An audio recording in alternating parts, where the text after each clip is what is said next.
Last time we started looking at subatomic particles starting with protons, and we discussed how protons describe the identity of an atom or element. Here we're going to look at how changing the number of neutrons affects the properties of the atom or element that we're studying.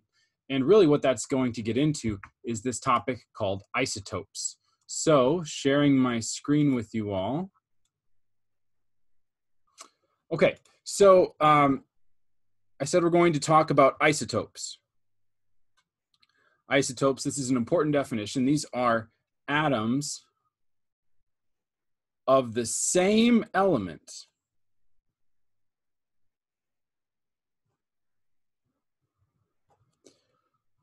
but with different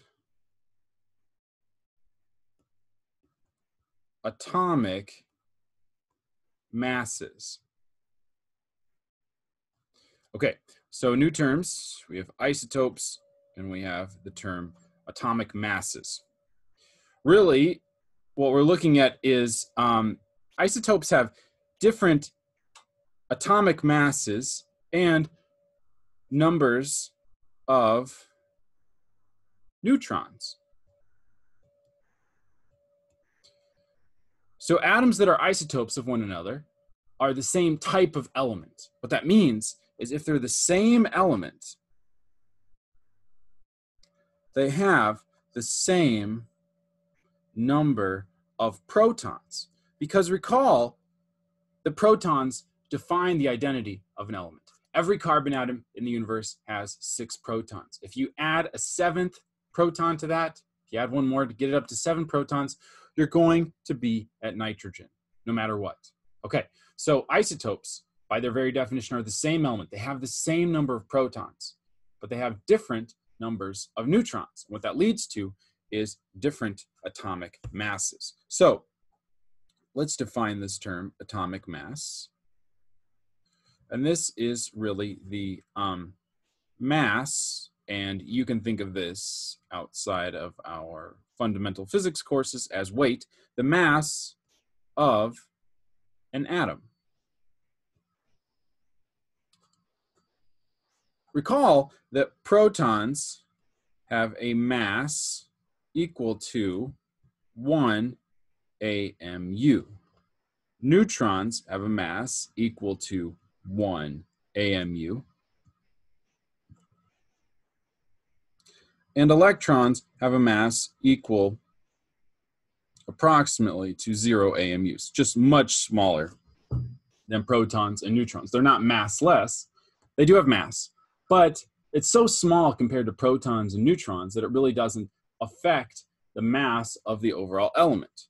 So really, it's these two subatomic particles, the protons and the neutrons, that when you sum them together, the sum is the mass, the overall mass of the atom.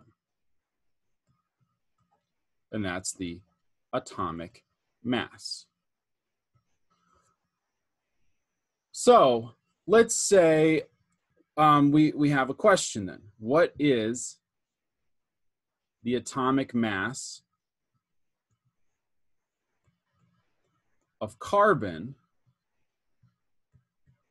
with 6 neutrons? Okay, that is a fair question to ask. So how do we solve this? Well, the first things that we identify are some things that we can grapple on with, and that is that we have the element carbon. So if our atom is the element type carbon, we know that we have 6 protons. Why? Because every element in the universe that is a carbon atom or a carbon element has 6 protons. It must. That's its definition. We also say that we have 6 neutrons within the question, and the electrons are a bit of a mystery, but we don't really need to worry about that. We probably could take some guesses as to the number of electrons that we have, but it doesn't matter because the mass of the electron is so small compared to the proton and the neutron. Let's just say to whole numbers, we're only going to worry about the mass to whole numbers, in which case we only have to worry about the mass from protons and neutrons. What's nice about this is because they're roughly the same mass, and we've defined that to be 1 AMU, we can just add the number of each of these together and get 12 AMUs, because we have 6 AMUs from the protons plus 6 AMUs from the neutrons. Okay, I could even label that P plus and N0 if we need to. Okay, so 12 AMUs. This is the answer to the question. What is the atomic mass? And maybe I'll do a quick color coding here. So if we have, what's the atomic mass? The answer to that question would be 12 AMUs. So if we have an element and we know the number of protons that it has, the number of neutrons that it has, it doesn't matter how many electrons that it has, we can determine the atomic mass with good accuracy to whole number precision. Going on to the next page, we could ask the same question for what about carbon with 7 neutrons? So if we have 7 neutrons, that's going to change things just slightly. We still have a carbon atom, okay? Now we have 7 neutrons instead. So we have 6 protons because carbon always has 6 protons. We're going to add that to 7 neutrons. And the reason why we just add these two together is because we have 1 AMU for each proton and 1 AMU for each neutron. So adding these together, that's going to give us a sum total of 13 AMUs for the atomic mass of a carbon with 7 neutrons.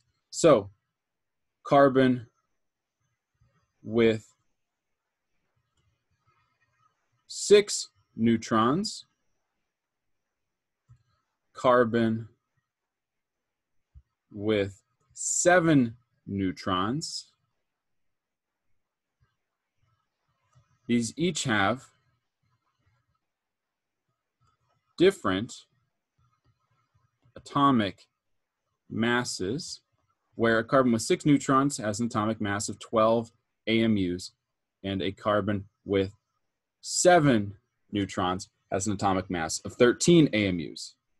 These two species, carbon with 6 and carbon with 7 neutrons, these two elements are isotopes.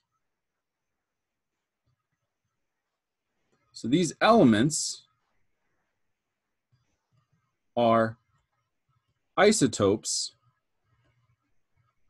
of each other. Isotopes. Okay, again, same element, carbon in both cases. Different neutrons. And if you have different neutrons, you're going to have different atomic masses. Okay, so those are, that's what happens when we have isotopes. We're going to see differences in the number of neutrons, which is then reflected in the atomic mass. Some other things we should look at when it comes to isotopes is naming and labeling and notation associated with isotopes.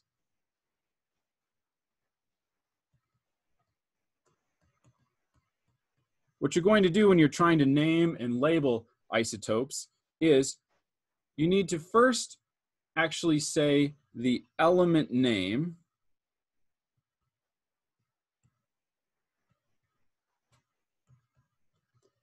and then it's hyphenated to the atomic mass. And this is in whole number, assuming that the proton and the neutron have identical atomic masses. So in our previous example, under this notation, we would say that carbon with 6 neutrons is carbon hyphen 12. An isotope of that would be carbon with 7 neutrons.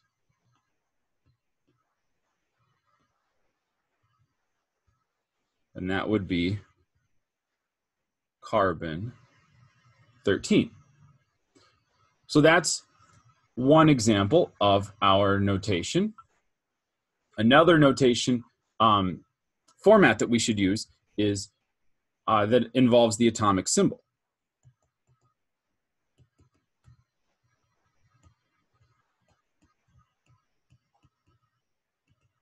So with the atomic symbol, what we do is we have the number, actually I'm going to call this atomic mass. I'll put that little and up and to the right of the atomic symbol. Here, examples are a little bit more clear than just a general outline. Make sure that we separate that from our previous notation. So the atomic symbol for carbon 12 would be C with a 12. Similarly,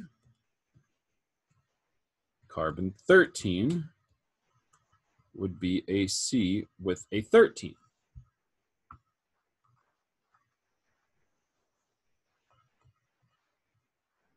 Okay, so if I said to you, another question could be, how many protons and neutrons are in nitrogen 15? This is a good question. So how many protons and neutrons are in nitrogen 15? Well, what we would do is we would start by saying, okay, in nitrogen 15, we're using this notation for labeling our isotopes. The 15 is the atomic mass, which is equal to the number of protons and the number of neutrons added together. Nitrogen, this tells us that we have an atom with, checking the periodic table, we see we've got an N with a 7 and a 14.0067 according to the periodic table on my desk. An atom with 7 protons. So we have 7 protons, and we know that the number 15, so if we have 7 protons, there's our answer for our number of protons. And now 15 is equal to 7 plus some number, and that number is our neutron count. Well, to get up to 15, we have to then add 8. So the number of neutrons is then equal to 8. So little algebra. So, and we could do that with both forms of the notation. So those are 2 of the subatomic particles that we should be able to count when we're looking at elements. What about the number of electrons?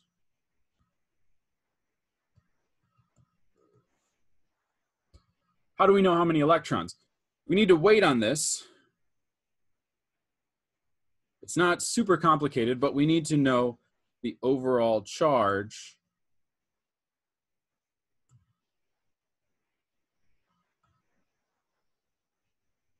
of the atom.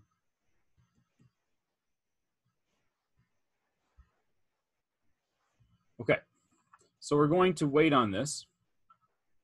What I want to do is transition. It's still related to isotopes, so I'm going to keep this into this. I'm going to keep this part in this video, but I want to transition into atomic mass.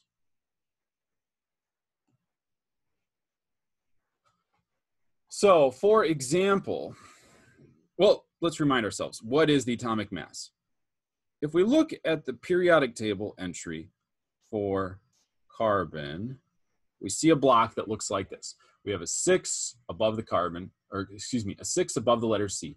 C is the atomic symbol telling us we have the element carbon, just shorthand notation. 6 is the number of protons. We've talked about that a lot. That's the atomic number. So we have atomic number, atomic symbol.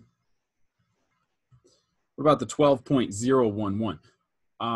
That looks a lot like maybe the atomic mass of a carbon-12 element, but it's off by a little bit. Now, it is true that we can get a little bit more, we can get a few more decimal places in a lot of our measurements, but what do those decimal places actually represent? Could be more precision in our measurement, but in this case, what we're really looking at is this number with a few decimal places is the, we call it the atomic mass, but it's the weighted average mass of carbon isotopes. Now, with carbon, we want to consider a few isotopes.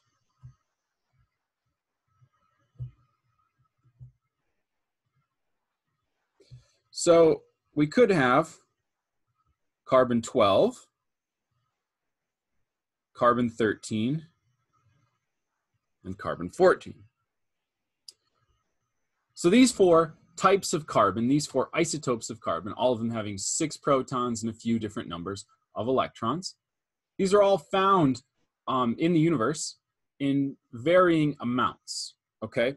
So let's just first look, quick exercise, what's the average mass of C12, C13, and C14? Well, if we just take 12 plus 13 plus 14 divide by 3, that's going to equal 13.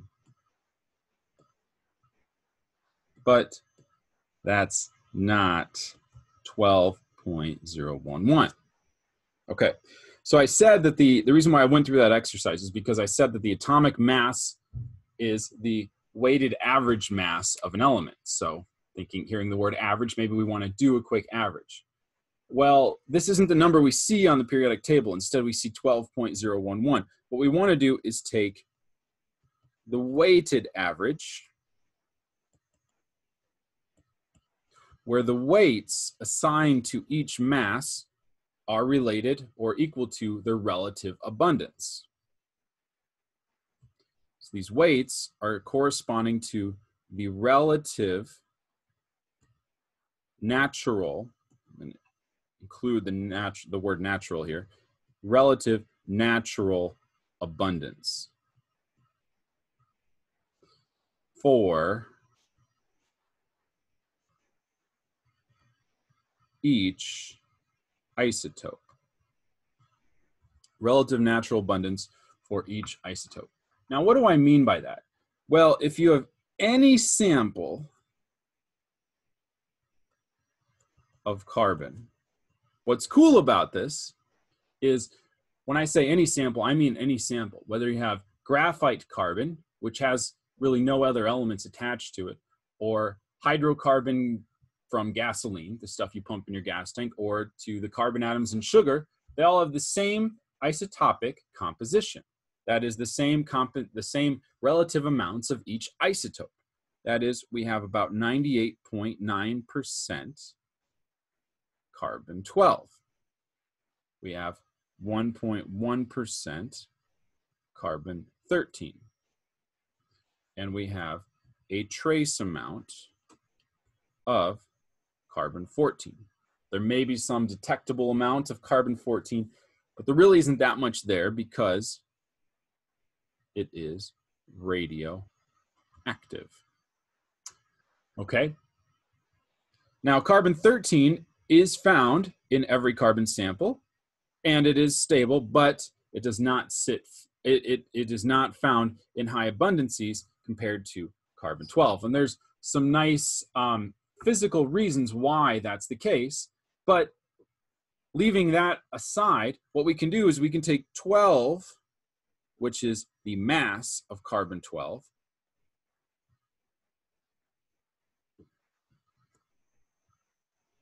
times 0.989. That's 98% written as a decimal place. If we do this, if we take 12 times 0.989 and we add that to 13, the atomic mass of the isotope carbon-13 times 0.011, 0.011, plus 0 times 14, and maybe what I'll do is I'll flip those around just so you can see we have some parallelism here so you can follow what's going along later on.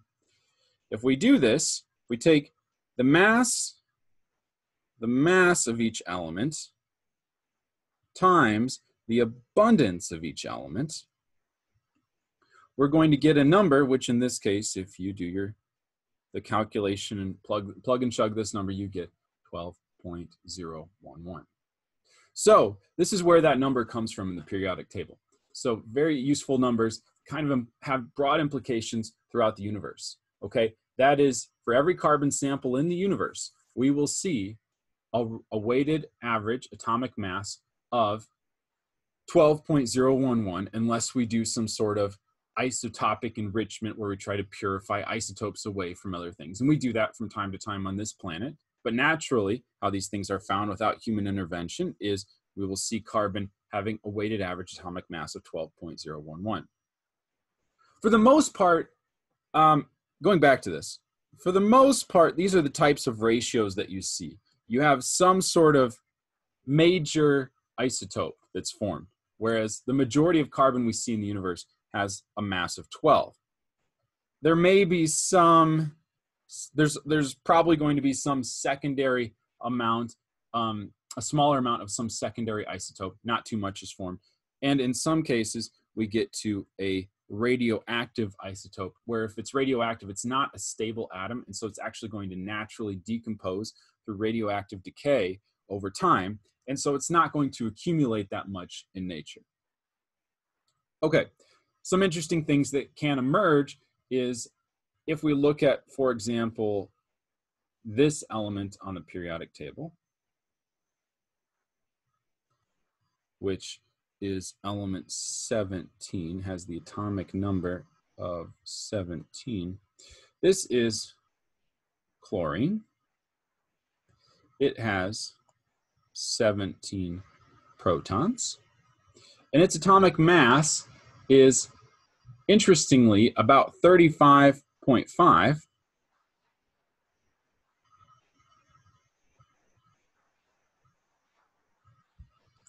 Roughly speaking, just put some tildes out there. It's about 35.5.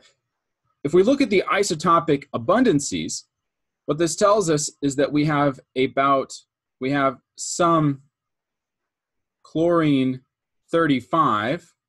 Whoops, I need to put that on the opposite side. What am I doing? We have chlorine 35, and an additional stable isotope has 2 additional neutrons, and that's chlorine 37, and their ratios are about 3 to 1. So there's 2 isotopes that are actually fairly abundant. I know that 3 is bigger than 1. That 1 appears to be small, right? But that 1, when comparing that to a 3 to 1 ratio, what that means is that for our major isotope, we're only up to 75% chlorine 35, whereas we still have 25% of the less abundant chlorine 37.